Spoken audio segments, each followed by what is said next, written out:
Assalamualaikum warahmatullahi wabarakatuh. Selamat datang dan selamat berjumpa kembali di channelnya Ibu Is. Halo, apa kabar dengan kalian semua? Anak-anak kelas 2 yang pintar dan hebat-hebat? Semoga semuanya dalam keadaan sehat dan tetap semangat ya. Nah, di video kali ini kita akan belajar tema 5 subtema 1, pembelajaran 5. Nah, marilah kita awali dengan membaca basmalah terlebih dahulu. Bismillahirrahmanirrahim. Anak-anak, mari kita masuk ke pembelajaran 5. Pada sore hari, Beni mempunyai tugas. Tugas Beni membersihkan sangkar burung. Kemudian Beni mengambil sangkar burung. Beni membersihkan sambil bernyanyi. Beni menyanyikan lagu burung kutilang. Ayo mengamati. Perhatikan gurumu membacakan puisi. Puisi tentang burung kutilang. Dengarkan dengan penuh konsentrasi. Burung kutilang. Di pucuk pohon cemara, burung kutilang berbunyi. Bersiul-siul sepanjang hari. Dengan tak jemu-jemu, mengangguk-angguk sambil berseru, trilili, trilili, trilili. Sambil berloncat-loncatan. Paruhnya selalu terbuka. Digeleng-gelengkan kepalanya, menentang langit biru. Tandanya suka ia berseru, trilili, trilili, trilili.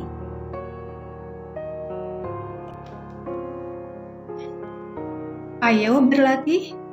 Kamu telah mendengarkan puisi yang dibacakan gurumu. Ya, tadi sudah Ibu bacakan ya puisinya. Buatlah pertanyaan tentang puisi tersebut. Mintalah temanmu menjawabnya. Nah, Ibu sudah menyiapkan pertanyaannya. Ini dia pertanyaannya. Dalam puisi tersebut, di mana burung kutilang berada? Jawaban teman, di pucuk pohon cemara. Ayo kita berdiskusi. Diskusikan dengan temanmu makna kata-kata berikut. Ya, kata cemara. Cemara maknanya jenis pohon dengan batang yang lurus dan tinggi, mirip tiang. Daun pohon ini kecil-kecil dan mirip dengan jarum atau lidi. Kemudian bersiul.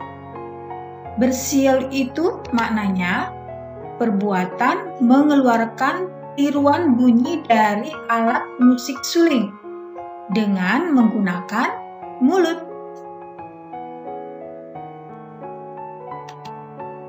Nah, kemudian kata jemu. Jemu maknanya bosan. Kemudian berseru. Berseru adalah perbuatan memanggil ataupun menarik perhatian dengan menggunakan suara yang nyaring. Berseru juga bisa diartikan berkata ataupun bersuara nyaring, menganjurkan atau mengajak, dan lain sebagainya. Kemudian paruh. Apa ya makna paruh? Ya, paruh itu moncong burung atau itik atau ayam dan sebagainya.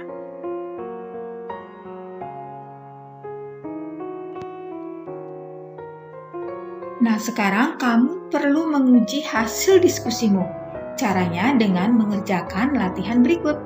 Dengarkan petunjuk gurumu, kerjakan latihan berikut ini. Petunjuknya, temukan kata yang sesuai dengan maknanya. Nomor 1, mulut burung, ayam, dan itik. Ayo, apa semuanya ini sudah Ibu bahas pada materi sebelumnya ya, yang tadi di depan? Ada yang tahu nomor 1? Iya, bagus, paruh. Kemudian yang kedua, menirukan bunyi suling dengan mulut. Apa ya? Ada yang bisa jawab? Iya, betul. Bersiul ya, tulisannya dari bawah ke atas. Kemudian yang ketiga, menarik perhatian dengan suara nyaring. Apa itu? Iya, berseru. Kemudian yang keempat, kata yang sama dengan bosan. Ya, bagus, jemu. Kemudian yang terakhir, pohon yang berbatang tinggi lurus, pohonnya menyerupai tiang, daunnya kecil-kecil seperti lidi. Apa itu ya? Iya, pintar, cemara. Ternyata anak-anak semuanya pintar ya. Sip.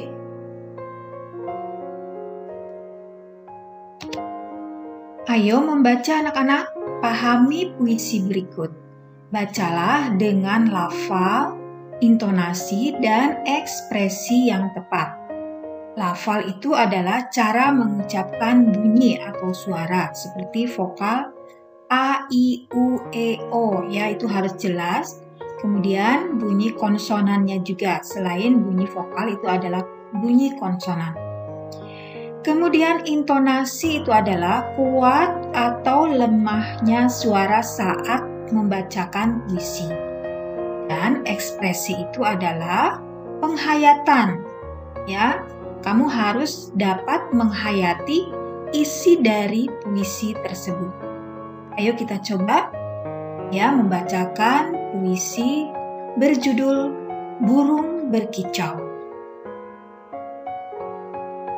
Di pagi hari, kulihat engkau berayun-ayun.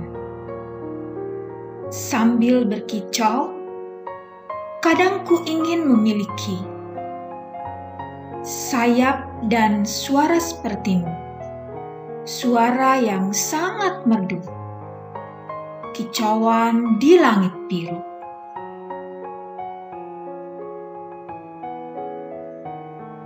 Berikan tanggapan tampilan temanmu seperti kelebihan dan kelemahan dalam membaca puisi. Contohnya, ini adalah alternatif jawaban ya.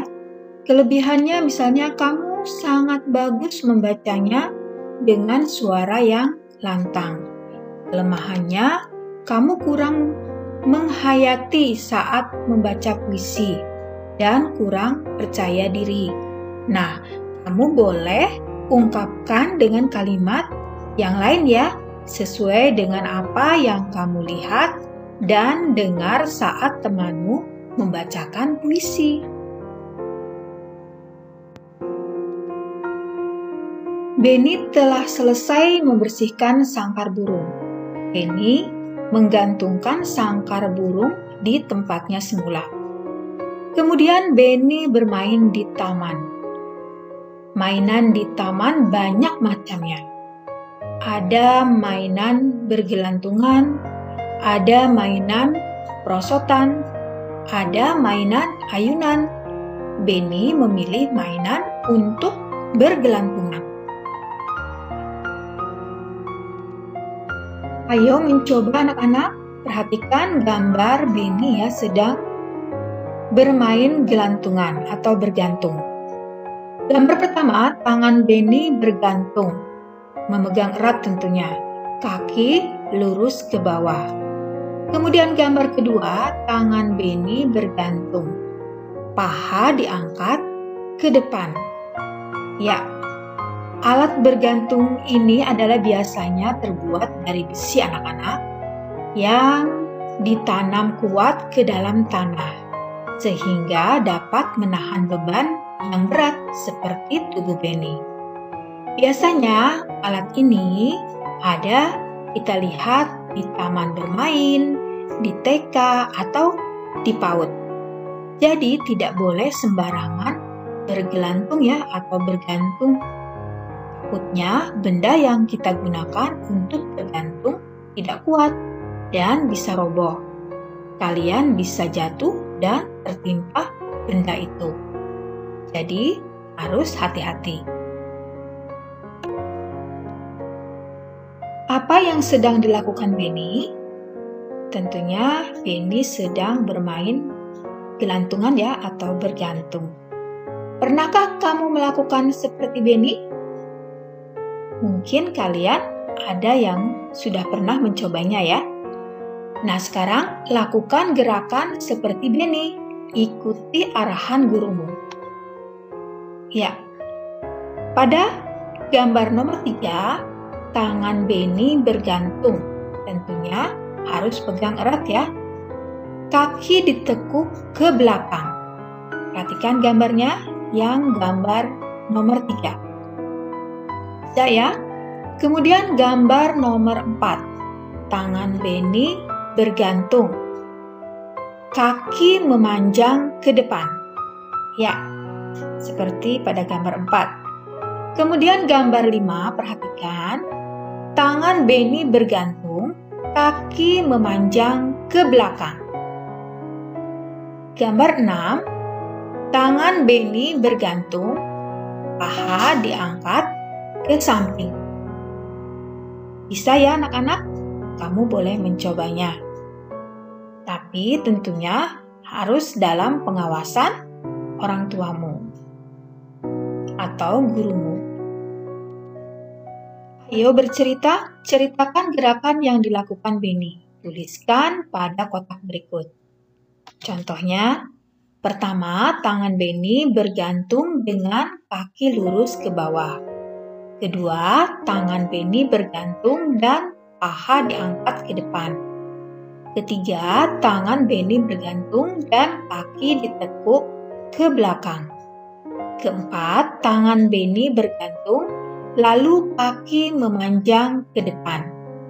Kelima, tangan Benny bergantung dan kaki memanjang ke belakang. Kemudian yang terakhir, tangan Benny bergantung dan paha diangkat ke samping. Benny mempunyai banyak teman. Benny juga anak yang baik. Benny pandai bergaul. Teman Benny ada yang menjadi pengurus masjid. Pengurus masjid tiba-tiba ke rumah Benny. Pengurus masjid perlu bantuan. Bantuan untuk korban banjir. Benny memberi sumbangan korban banjir. Benny memberi contoh yang baik. Contoh ini sesuai sila kedua Pancasila. Ada yang hafal? Apa isi sila kedua Pancasila? Ya, betul. Kemanusiaan yang adil dan beradab. Ayo berlatih anak-anak. Perhatikan gambar berikut.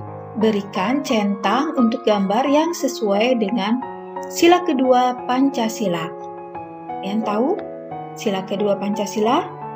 Ya, betul. Kemanusiaan yang adil dan beradab. Manakah gambar yang sesuai dengan pengamalan sila kedua? Apakah gambar 1 atau gambar kedua? Coba kita perhatikan. Gambar 1, Benny sedang memberikan sumbangan melalui panitia masjid untuk korban bencana alam. Nah, perbuatan Benny ini sesuai ya dengan sila kedua Pancasila. Kita centang. Oke, sekarang gambar kedua, perhatikan. Benny mau bergaul sama Siti dan Lani. Siti dari Jawa dan Lani adalah etnis Tionghoa. Dan Lani juga beragama berbeda dengan Benny. Nah, mereka bisa bergaul, mereka bisa hidup rukun, mereka bisa berteman dengan baik. Nah, itu berarti pengamalan sila ketiga ya anak-anak, Persatuan Indonesia. Jadi ini tidak perlu dicentang. Nah, perhatikan gambar ketiga dan keempat. Gambar ketiga, Benny nampak sedang membantu ayahnya memperbaiki motor. Nah, membantu orang yang memerlukan bantuan adalah bentuk pengamalan sila keberapa? Iya, betul, pintar sekali. Sila kedua, berarti cocok ya, kita centang. Kemudian gambar keempat, sebuah keluarga sedang atau akan melakukan makan bersama, sebelumnya berdoa terlebih dahulu. Apakah sesuai dengan pengamalan sila kedua? Iya, pintar. Tidak ya, ini pengamalan sila pertama, ketuhanan yang Maha Esa. Jadi karena tidak sesuai dengan sila kedua, tidak perlu kita centang. Gambar selanjutnya yaitu gambar 5 dan gambar 6. Perhatikan gambar 5. Beni dan kakaknya selalu riang gembira bermain bersama. Tidak berselisih, tidak bermusuhan, mereka sangat rukun sekali. Kakak dengan adik, adik dengan kakak. Ya, apakah ini pengamalan sila kedua? Ya, betul ya, sesuai dengan sila kedua. Ya, mereka dapat hidup rukun, tidak bermusuhan. Kemudian gambar ke-6, Beni sedang membantu ibu untuk memperbaiki jam dinding. Apakah perbuatan Beni ini sesuai dengan sila kedua? Ya, pintar, betul ya, kita centang. Karena membantu ibu yang memerlukan bantuan itu adalah perbuatan yang terpuji dan sesuai dengan sila kedua Pancasila. Nah, kalian sangat pintar-pintar. Ayo mengamati anak-anak. Beni bermain di taman. Beni bermain gantungan di taman. Tangannya kurang kuat memegang gantungan. Tangan kanannya tidak berpegangan lagi. Beni hampir terjatuh. Ayah melihat Beni hampir terjatuh. Ayah langsung menolong Beni. Beni bersyukur karena ditolong ayahnya. Ceritakan pengalamanmu, pengalaman yang menunjukkan sila kedua Pancasila. Beni sangat mencintai orang tua. Beni juga menghormati dan mentaati nasihat orang tua. Beni patuh terhadap orang tua. Perbuatan ini menunjukkan sikap yang sesuai sila kedua Pancasila. Ayo, kamu terapkan di rumah masing-masing.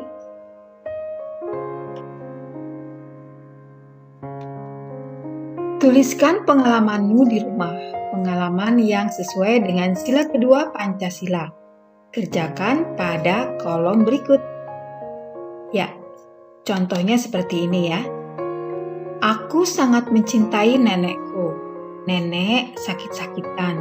Kebetulan nenek tinggal bersama kami. Aku suka membantu menyiapkan makanan dan minuman untuk nenek. Dan aku juga suka mengingatkan nenek untuk minum obat. Nenek juga sayang padaku. Nenek suka menasehatiku agar aku menjadi anak yang baik dan sayang pada keluarga serta berbakti pada orang tua. Nah, kalian bisa menulis pengalaman kalian sendiri ya. Sekarang kegiatan bersama orang tua. Kamu telah belajar sila kedua Pancasila, diskusikan dengan orang tuamu contoh perilaku di rumah, perilaku yang sesuai sila kedua Pancasila. Nah anak-anak, pembahasan di video kali ini untuk tema 5, subtema 1, pembelajaran 5, kelas 2 telah selesai Ibu sampaikan. Ibu ucapkan terima kasih kepada kalian yang telah mengikuti pelajaran ini dengan baik dari awal hingga akhir. Dan saya juga mengucapkan terima kasih kepada Ayah Bunda yang telah mendampingi Ananda di dalam belajar. Semoga apa yang disampaikan bisa bermanfaat. Amin ya Rabbal Alamin. Mari kita tutup dengan membaca hamdalah bersama-sama.